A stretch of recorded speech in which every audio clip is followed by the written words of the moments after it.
काय ते चालू आहे इथून चालू. हे बघा ही कंपनी आहे. आता या लोकांनी आम्ही आल्यानंतर साफसफाई करायला चालू केलेली आहे. रेंज करा. हे बापू कर साफसफाई कर. साफसफाई झाली पाहिजे पण आता ही साफसफाई चालू आहे. काम चालू आहे.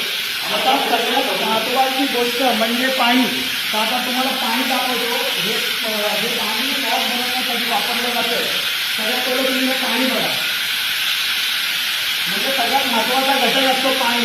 तर हे पाणी बघा कोणत्या पद्धतीचं आहे. हे आमचे सहकारी तुम्हाला पाणी दाखवत आहे एक एक ड्रममध्ये. त्या पाण्यामध्ये बघा चड्डी पण टाकलेली आहे. या पाण्यामध्ये चड्डी आहे. तो दुसरा विषय महत्वाचा राहिला. आणि त्याच्यानंतर इकडे या सगळ्या गोष्टी आहेत ना. काय सरकतं माझ्या तर सांभाळून चालावं लागेल. आता तुम्हाला दुसरा महत्वाचा घटक दाखवतो.